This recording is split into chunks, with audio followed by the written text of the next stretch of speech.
అని వాళ్ళకి లిఖితపూర్వకంగా ఇవ్వమన్నారు. దాని మీద ప్రజా ఫిర్యాదుల విభాగంలో ఫిర్యాదు చేయవచ్చు. కనుక మేము తీసేసామంటే ఎందుకు తీయడానికి గల కారణం 40% వికలాంగుడని సర్టిఫికేట్, దొంగ సర్టిఫికేట్. వాడికి అసలు వికలాంగుడే కాదు, చెమిటివాడిని, చెముడుందని దొంగ సర్టిఫికేట్. చెముటేమి ఉండదు. తర్వాత గ్రామంలో ఉండే గ్రామాధికారుల యొక్క సహకారంతో, అక్కడే గ్రామ సచివాలయంలో పనిచేసే సిబ్బంది సహకారంతో 26 జిల్లాలలో ఉండే కలెక్టర్లు కొరడా జొలిపించి జనవరి 1 నాటికి ఈ 64 లక్షల్లో ఏ మేరకు బోగస్ సర్టిఫికెట్లతో అర్హులు కాని వారిని తొలగించే కార్యక్రమం ప్రారంభమైంది. ఏ రాజకీయ నాయకుడు అడ్డొచ్చినా కూడా చంద్రబాబు నాయుడు కూడా ఆయన సహించే పరిస్థితి లేదు. మొన్న కర్నూలు జిల్లా కలెక్టర్ రంజిత్ భాష ఒక హృదయ విదారకమైన పరిస్థితిని కలెక్టర్ల సదస్సులో ప్రస్తావించాడు. అయ్యా, కొంతమంది పిల్లలు ఉన్నారు, అనాథ బాలబాలికలు, తల్లి తండ్రి ఇద్దరు ఒక రోడ్డు ప్రమాదంలో కానీ కోవిడ్లో కానీ మరణించిన వారు ఉన్నారు.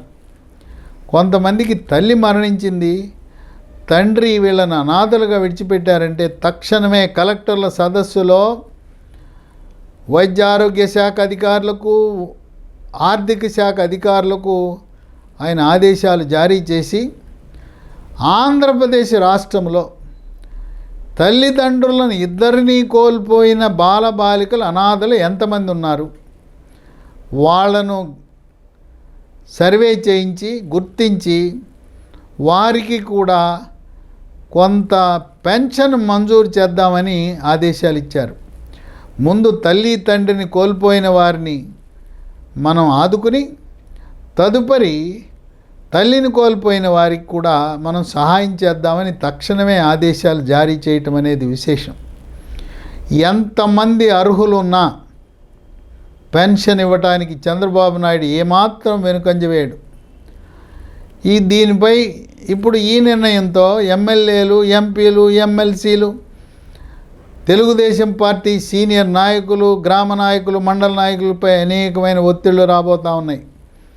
మీరు చెప్పండి, ఏదో ఇన్నేళ్ళుగా అనుభవిస్తున్నాం, మా పెన్షన్ తీసేస్తారంట, మా రేషన్ కార్డు పోతుందన్నా కూడా ఏ నాయకుడు చెప్పినా, అది తెలుగుదేశం పార్టీ కానీ, జనసేన కానీ, బీజేపీ కానీ, ఏ నాయకుడు చెప్పినా, ఏ ప్రజాప్రతినిధి చెప్పినా వాళ్ళ మాటకు విలువ ఉండదు. కలెక్టర్లు 26 మంది మెరికల్ లాంటి వాళ్ళు, వాళ్ళ పనితీరుతో వాళ్ళు ముఖ్యమంత్రిని మెప్పించాలనే ఒక ఏకైక లక్ష్యంతో, ఆయన ఇచ్చిన ప్రోత్సాహంతో నేనున్నాను, మీరు అవినీతిపై కొరడా జుల్పించండి, మీరు ప్రజాప్రతినిధులు మంచి పనులు చెప్తే చేయండి, చెడు చేయమన్నా అవినీతి చేయమన్నా దాంట్లో మీరు భాగస్వాములు కావద్దు, ఆదేశాలు ఇవ్వండి. ఇప్పటికే చంద్రబాబు నాయుడు ఇసుక, మద్యం కాంట్రాక్టుల విషయంలో హుకుం జారీ చేశాడు. ఎమ్మెల్యేలు, ఎంపీలు, ఎన్డీఏ కూటమి నాయకులు ఎవరు జోక్యం చేసుకోవద్దని చెప్పినా కొంతమంది తెలుగు తమ్ముళ్ళు లక్ష్మణ రేఖ దాటి ప్రవర్తిస్తున్నారు. వారి విషయంలో కూడా కలెక్టర్లకు తగు ఆదేశాలు జారీ చేసి ఎట్టి పరిస్థితుల్లో కూడా ఎవ్వరూ ఇసుకలో, మద్యంలో, కాంట్రాక్టుల విషయంలో జోక్యం చేసుకునే అవకాశం ఉండదు, ఉండబోదు, నేను సహించనని హెచ్చరికలు జారీ చేయడం జరిగింది. కనుక ప్రజాస్వామ్యవాదులు,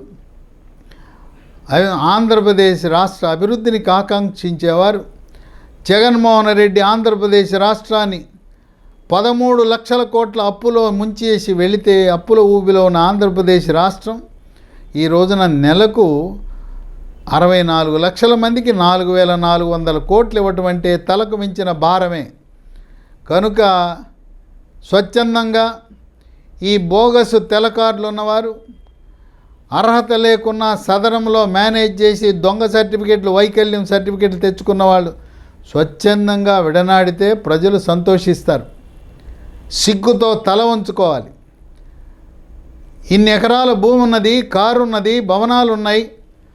తర్వాత వాళ్ళ కుటుంబాలు, పిల్లలు కొంతమంది విదేశాలలో ఉద్యోగాలు చేస్తూ ఈ కక్కుర్తిపడి తెల్ల రేషన్ కార్డుతో 4,000 రూపాయలు పెన్షన్ తీసుకోవటం, తర్వాత మనిషికి 5 కేజీల బియ్యం, 20 కేజీల బియ్యం.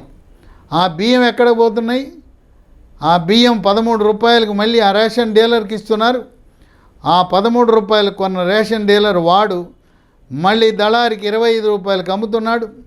ఆ దళారి తీసుకువెళ్ళి రైస్ మిల్ వాడికి ఇస్తే రైస్ మిల్ వాడు పైనుండే ఆ రంగుని గీకేసి తెల్ల బియ్యంగా తయారు చేసి దాన్ని 45 రూపాయలకు కాకినాడ ఇతర పోర్టుల ద్వారా విదేశాలకు ఎగుమతి చేస్తే విదేశాల్లో, ఆఫ్రికా లాంటి దేశాల్లో 150 రూపాయలకు అమ్ముతున్నారు. ఇదా పన్నులు కట్టి? ఇప్పుడు ఇవాళ కేజీ బియ్యం ఇవ్వాలంటే కేంద్రము పూర్తిగా సమకూరుస్తూ ఉంది. 1 కేజీ బియ్యం ఇవ్వాలంటే కేంద్ర ప్రభుత్వానికి 43 రూపాయలు ఖర్చు అవుతుంది. ఈ 43 రూపాయలు దాన్ని అనర్హులకు ఇచ్చే కంటే దాన్ని వికసిత్ ఆంధ్రప్రదేశ్, వికసిత్ భారత్ కావాలంటే ఇటువంటి దుశ్చర్యలకు ఫుల్ స్టాప్ పెట్టవలసిన అవసరం ఉంది. అర్హులకు ఇవ్వాలి. అనర్హులను రాజకీయ ప్రయోజనాలు చూసి ఓట్ల రాసులని చెప్పి ఓట్ల కోసం ఇలా ప్రజాధనాన్ని, ప్రజలు పన్నుల రూపాన కట్టిన దాన్ని ఇవాళ గుంతల రోడ్లు, జగన్మోహన్ రెడ్డి అవినీతి, దానివల్లనే గుంతల రోడ్లు. చంద్రబాబు నాయుడు సంక్రాంతి నాటికి ఆంధ్రప్రదేశ్ రాష్ట్రాన్ని గుంతలు లేని రోడ్లుగా తీర్చిదిద్దాడు. మనం స్వర్ణాంధ్ర సాధించాలంటే ప్రజలు, చదువుకున్నవారు, విజ్ఞులు, ధనికులు సహకరించి ఈ బోగస్ వికలాంగుల సర్టిఫికెట్ని స్వచ్ఛందంగా వదిలిపెట్టాలి.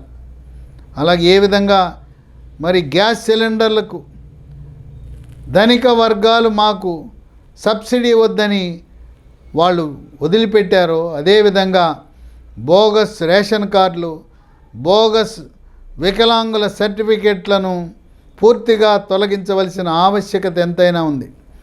ఈ డాక్టర్లు మామూలు వాళ్ళు కాదు. లంచం తీసుకుని అనర్హులకు సర్టిఫికెట్ ఇవ్వడానికి మీకు ఎలా వచ్చింది?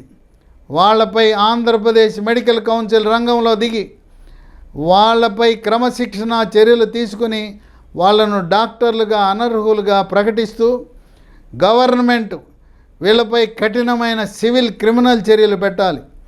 ఏ డాక్టర్ అయితే దొంగ సర్టిఫికెట్ ఇవ్వడానికి ముందుకొచ్చాడో అతన్ని డాక్టర్గా ఏపీ మెడికల్ కౌన్సిల్ అనర్హుడుగా ప్రకటించడంతో పాటు అతని ఉద్యోగం నుంచి పూర్తిగా డిస్మిస్ చేయాలి. సస్పెండ్ చేయడం కాదు.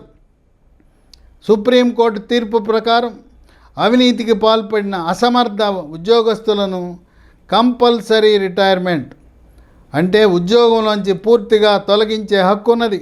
కొంతమంది డాక్టర్లను ఉద్యోగంలోంచి తొలగించి వాళ్ళని ఆంధ్రప్రదేశ్ మెడికల్ కౌన్సిల్ శిక్షిస్తే ఇతరులకు ఒక గుణపాఠంగా ఉంటుంది. ఈ డాక్టర్లు ఇచ్చిన బోగస్ సదరం సర్టిఫికెట్లను అడ్డంగా పెట్టుకుని ఈరోజు రాష్ట్ర ఖజానాన్ని దోపిడీ చేస్తున్నారు కొంతమంది అక్రమార్కులు, ధనిక వర్గాలు.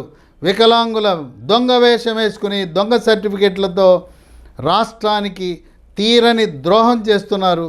కనుక ఎవరికైతే దొంగ సర్టిఫికెట్లు ఉన్నాయో ఆ గ్రామంలో ఉండే విజ్ఞులు, మేధావులు, క్రియాశీలకంగా ప్రజాస్వామ్యవాదులు మీరు ఫిర్యాదులు పెట్టండి, కలెక్టర్కి ఫిర్యాదు చేయండి. ఈ దొంగ సర్టిఫికెట్లతో రేషన్ పొందుతున్న వారిని వికలాంగులం అని చెప్పి ఈ 4,000, 6,000, 15,000 పింఛను పొందుతున్న వారి గురించి సమాచారము కలెక్టర్లకు ఇవ్వటం ద్వారా మీ గ్రామాభివృద్ధికి, మండలాభివృద్ధికి, జిల్లాభివృద్ధికి, రాష్ట్రాభివృద్ధికి కంకణబద్దులై ఉన్నవారు ఏమీ భయపడద్దు. ఈ దొంగ సర్టిఫికెట్ల గురించి మీ గ్రామంలో ఉండేవారే మేలుకోతో యువకులు ఈ రోజున మీకు ఉద్యోగాలు రావాలంటే, యువకులకి బంగారు భవిష్యత్తు ఉండాలంటే, మనకు పన్నుల రూపాన వచ్చిన ఆదాయం దుర్వినియోగం కాకుండా ఉండాలంటే మీరు కలెక్టర్లకు ఇటువంటి అక్రమ కార్యకలాపాలకు పొందిన దొంగ రేషన్ కార్డుల గురించి, అక్రమ వికలాంగుల సర్టిఫికెట్ల గురించి నడుం బిగించండి. ఎవరైతే నిరుద్యోగ యువత ఉన్నారో దీనికి మీరు నడుం కడితే రాష్ట్రం బాగుపడుతుంది, మీకు ఉద్యోగాలు వస్తాయి. దీంట్లో ఎవరు కూడా మొహమాట పడద్దు. మొహమాట పడితే రాష్ట్రం అధోగతి పాలవుతుందని గమనించండి. కనుక అర్హులకు మాత్రమే పింఛను, అర్హులకు మాత్రమే రేషన్ ఇవ్వాలి. అనర్హులకు 4 కేజీలు 5 కేజీలు బియ్యం ఎందుకు అని చెప్పి అనేక మంది విజ్ఞులు, మేధావులు ప్రశ్నిస్తున్న తరుణంలో చంద్రబాబు నాయుడు కలెక్టర్లకు ఇచ్చిన అధికారాలు, విశేష అధికారాలను ఎంతగానో ప్రజాస్వామ్యవాదులు, రాజకీయ విశ్లేషకులు చంద్రబాబు నాయుడిని హృదయపూర్వకంగా అభినందిస్తూ హర్షాతిరేకాలు వ్యక్తపరుస్తున్నారు.